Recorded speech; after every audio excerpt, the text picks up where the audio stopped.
आपके बच्चे सक्सेसफुल बन गए तो आपका परिवार आगे बढ़ जाएगा। आप पाखंड के अंदर में करोड़ों रुपए खर्च कर दो, मट्टी भोज के ऊपर में आप पूरे खड़े कर दो, आप बहुत बड़े मतलब 5 गांव को जिमा दो,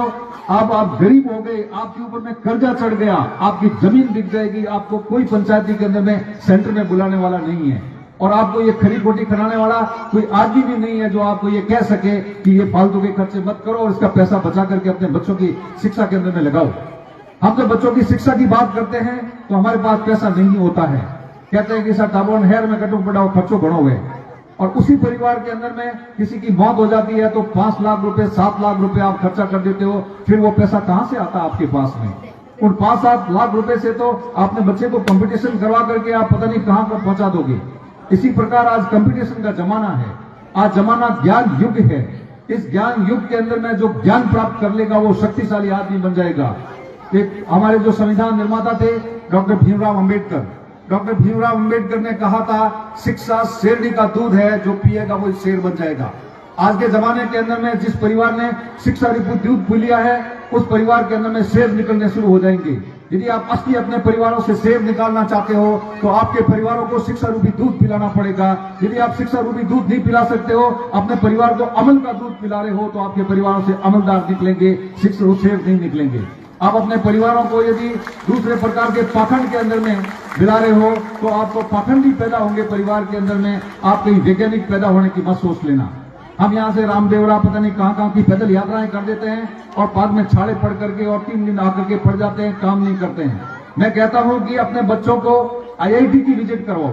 अपने बच्चों को Indian institute of medical sciences के अंदर में विजिट कराओ, अपने बच्चों को इंडियन इंस्टीट्यूट ऑफ साइंसेज के अंदर में विजिट कराओ, बच्चों को बेंगलोर भेजो एजुकेशन टूर के ऊपर में, तो दुनिया देखेंगे, उनको पता लग जाएगा कि साइंस के कैसे कैसे इंस्टीट्यूशन है, एग्रीकल्चर विश्वविद्यालय क्या होता है, IIT क्या होती है, एम्स क्या होता है, इंडियन इंस्टीट्यूट ऑफ साइंस क्या होता है, Indian institute of statistical sciences क्या क्या होता है, भाभा एटॉमिक रिसर्च क्या है, इसरो क्या है। हमारे बच्चों को ऐसे ऐसे इंस्टीट्यूशन में भेज करके उन बच्चों को दिखाओगे तब पता लगेगा कि अच्छा गांव के लोग यहां भी पहुंच सकते हैं, कंपटीशन करके मैं यहां भी पहुंच सकता हूं एक दिन, तो फिर बच्चों के मन के अंदर में प्रेरणा आएगी। जब बच्चों को पता ही नहीं है कि कहां जाना है तो बच्चे कैसे जाएंगे? हम बच्चों के लिए उस प्रकार का पैसा खर्चा नहीं करते हैं, उनको कहीं टूर के नहीं भेजते हैं, इसके साइंस के वालों के चक्कर में उसके संपर्क में नहीं लाते हैं, तो हमारे बच्चे तो फिर यहीं रहेंगे, अमल खाएंगे और वो चाय पियेंगे, बीड़ियां पियेंगे, हुक्का पियेंगे और वो पाखंडी बन जाएंगे।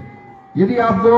आज का जमाना के अंदर में जो आदमी संभला नहीं है, जो आदमी ये नहीं सोचा है कि शिक्षा में कहीं करना ऐसा पढ़ाई तो कहीं कौन, मैं तो भाटा नौकरने बाड़ेर में मेल देवा साथ में खणो घनी है, साथ में तो केरू में खणो माते मेल देवा, तो फिर भाई फिर तो ठीक है, फिर यहाँ आने की आपको आवश्यकता नहीं है, फिर यहाँ बच्चों को भेज करने की आप फिर तो आप खानों के अंदर में भेजो, 5वीं पढ़ा दो और खानों के अंदर में भेज दो, यहाँ बिठाने की आवश्यकता नहीं है।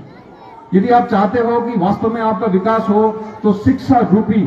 जो बाण है उसको अच्छी तरह से आपको मजबूती से पकड़ना पड़ेगा। यदि आप शिक्षा रूपी बाण को ठीक से पकड़ करके उसको आत्मसात कर लेते हो कि मुझे अपने परिवार की शिक्षा के लिए सब कुछ जो भी करना पड़े करूं, उसके लिए मुझे कहीं भी कंप्रोमाइज नहीं करूंगा, बाकी खर्चों को मैं कंप्रोमाइज कर दूंगा, बाकी खर्चों की तरफ मैं ध्यान नहीं दूंगा, वो खर्चे 0 हो जाएंगे, कोई बात नहीं। रोटी यदि आधी खा रहे हैं तो आधी से काम चल जाएगा, उसमें से थोड़ा कम कर दो। धोतियों फाटड़ो है तो फाटड़ दो, कोई बात नहीं, उसे कोई फर्क नहीं पड़ता है। यदि फाटे धोती का आधी रोटी खाने वाला आदमी भी अपना पैसा बचा करके अपने बच्चे को कलेक्टर बना देता है तो उसके बाप को कल स्टेज के ऊपर में बुला करके 100 आदमी साफा पहनाने के लिए तैयार हो जाएंगे कि तो कलेक्टर साहब रो बेटो ऐसा, बिल्कुल एकदम उसमें आपको आप आधार देंगे। तो ये जो आपको जो सोचने की जरूरत है, बच्चों को भी चाहिए कि वो अच्छी संगत के अंदर में रहें। गांव के अंदर में मैं भी यहाँ पढ़ता था, जिन जिन बच्चों की अच्छी संगत थी वो बाहर चले गए पढ़ने के लिए, उनका जीवन अच्छा हो गया, उनको आप प्रेरणा स्रोत के तौर पे मानते हो। आप जिन बच्चों की संगत अच्छी नहीं थी, जो गुरुजनों का कहना नहीं मानते थे, उनके अंदर में पोलाइटनेस नहीं थी, विनम्रता नहीं थी, वो बच्चे कहीं भी नहीं पहुंच पाए।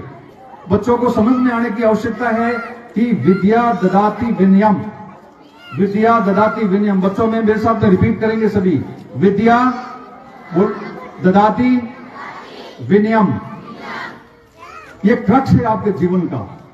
यदि विद्या प्राप्त करने के बाद आप विनम्र व्यक्ति नहीं बनते हो और बटन खोल करके चलते हो और मार साहब हम यकड़न बात करो, गाँव वाला हम यकड़न बात करो, गाँव वाला कोई कहे कि छोरो ठीक चलो रे और छोरो गाँव वाला जो आदमी मुंह तोड़ देते हो आप लोग, थोड़ो कौन लियो, थोड़े बाप रो कौन लियो, तो इसका मतलब है कि आप अपने खुद के पांव काट रहे हो। आप ये सोचना कि आपके अंदर में ये जो घमंड है, जो थोड़े दिन का घमंड रहेगा, ये आपका 20-22 साल की उम्र के बाद में जब घरवाले बोलेंगे कमा के लेके आ, और जब आपका घमंड के अंदर में आप कहीं पहुंचोगे तो आपको कोई भी नौकरी के अंदर में नहीं लेगा, कोई धंधे में नहीं लगेगा। लोग कहेंगे वो घमंडी छोरा और काम रोको यहाँ पर है। तो आपको शिक्षा के माध्यम से सबसे पहले ये सीखने की आवश्यकता है कि आप विनम्र बने, आपकी भाषा सभ्य हो, आप अच्छे लोगों के संपर्क के अंदर में बैठे हैं।